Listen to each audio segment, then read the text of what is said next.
Welcome to The Explainer. Listen up, because if you've recently inherited a retirement account or think you might in the future, the world has completely changed. We're talking about a massive overhaul of the rules. And the reason we're talking about it right now is that the grace period the IRS gave everyone to figure this out, well, it's officially over in 2025. So today, we're going to cut through all that complexity and give you a clear roadmap to avoid some really painful tax traps and penalties. So here's our game plan for today. First, we have to talk about why the old way of doing things is gone. It's the end of an era.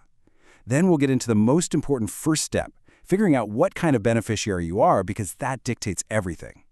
From there, we'll zero in on the one critical detail that splits the rules in two.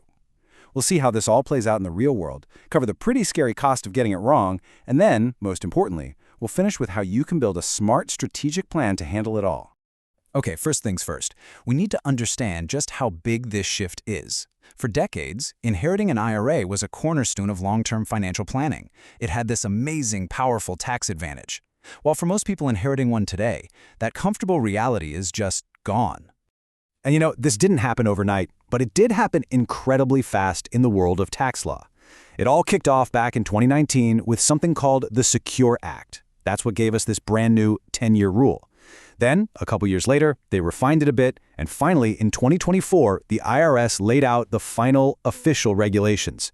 But the date that you need to circle on your calendar, the one that really truly matters, is January 1st, 2025. That is the day the training wheels come off. The penalty waivers that have been protecting people, they vanish, and full enforcement begins. Now just look at this comparison. It is night and day.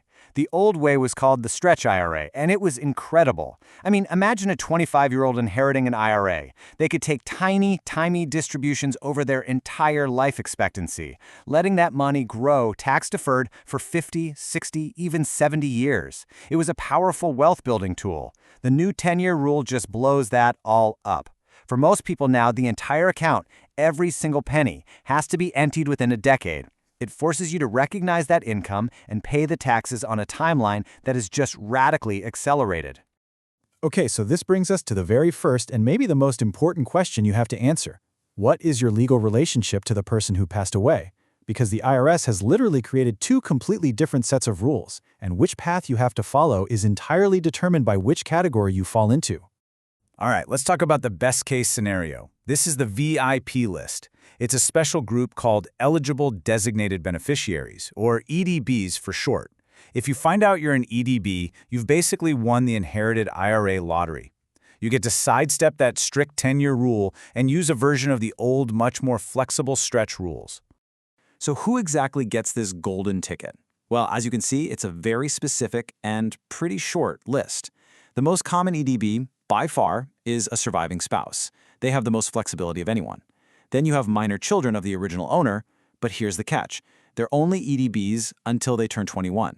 The day they have their 21st birthday, boom, their own 10-year clock starts ticking. The last three categories are for individuals with a certified disability or chronic illness, and a really specific one, someone who isn't more than 10 years younger than the original owner. Think a sibling or a partner who is close in age. Now, if you looked at that last list and didn't see yourself, well, welcome to the club. You're what's called a designated beneficiary, or DB. This is the boat that most heirs find themselves in, especially adult children, grandchildren, nieces, and nephews. And if you're a DB, there's no way around it. The new, much more restrictive 10-year rule was written specifically for you. Okay, deep breath.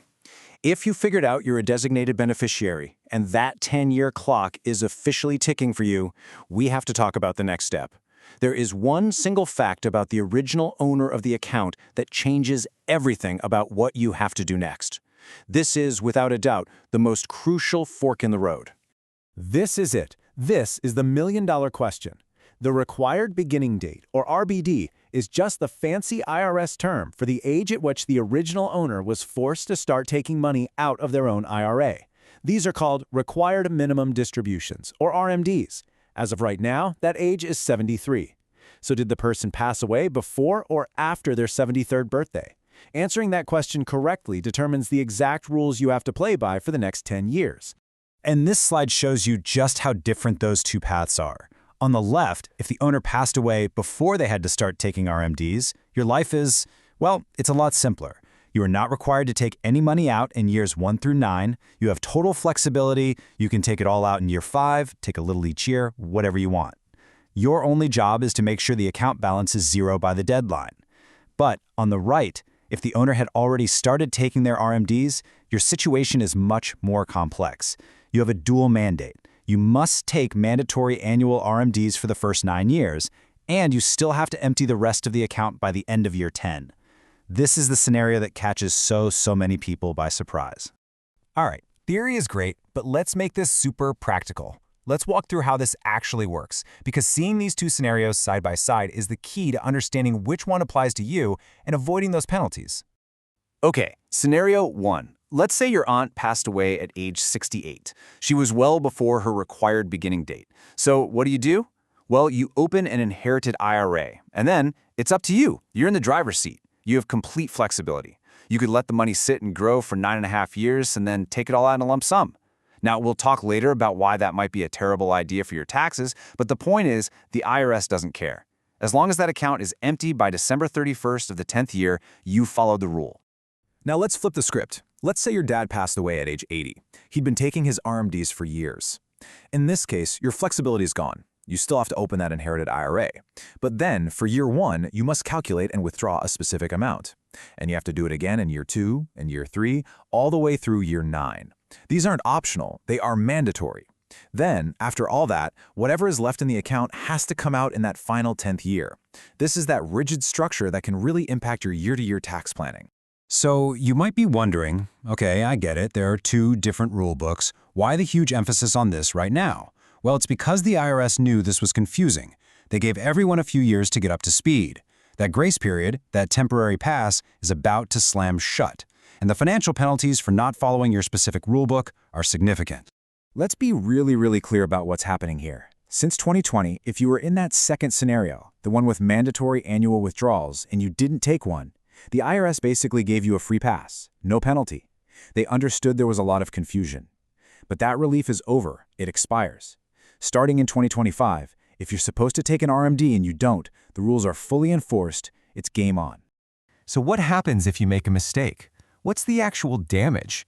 Well, if you miss a required annual RMD, the IRS can hit you with a 25% penalty. And that's not 25% of some small fee. It's 25% of the amount you were supposed to withdraw. Let's say your RMD for the year was supposed to be $10,000. If you just forget to take it, that's a $2,500 penalty, paid directly to the IRS, all for one missed deadline. It's a massive, unforced error. Now, there is one small escape hatch, but it's not perfect. If you realize you've made a mistake, you can potentially get that penalty reduced. You have to take out the money you missed, and you have to file a specific form with the IRS to ask for forgiveness, essentially. If you do all that within 2 years, the penalty can drop from that painful 25% down to 10%. So it's better, but it's still a 10% penalty on a mistake that's completely avoidable with a little bit of planning. Okay, we've talked about the rules. We've talked about the categories and the risks. Enough of the scary stuff. Let's pivot and talk about how you can take control of this situation. This isn't just about avoiding penalties. It's about turning this 10-year obligation into a 10-year opportunity for smart tax planning. You really need to stop thinking of this as a 10-year deadline and start thinking of it as a 10-year planning window. The most basic strategy, number 1, is just to spread the withdrawals out. Don't create a giant tax bomb for yourself in that final year. But you can get way smarter than that. Look at the second point. Coordinate with your own income. Do you know you're going to have a low-income year in a couple of years? Maybe you're taking a sabbatical or starting a new business. That is the year to strategically pull a larger amount from the inherited IRA because you'll pay tax on it in a lower bracket. The big thing to avoid at all costs is that year 10 cliff, where you wait to the last second and are forced to withdraw a huge balance that pushes you into the highest tax bracket possible. And this really just brings it all home. Sure, waiting until the last minute and taking a lump sum is simple, it's easy, but it's almost guaranteed to be the most expensive way to do it from a tax perspective.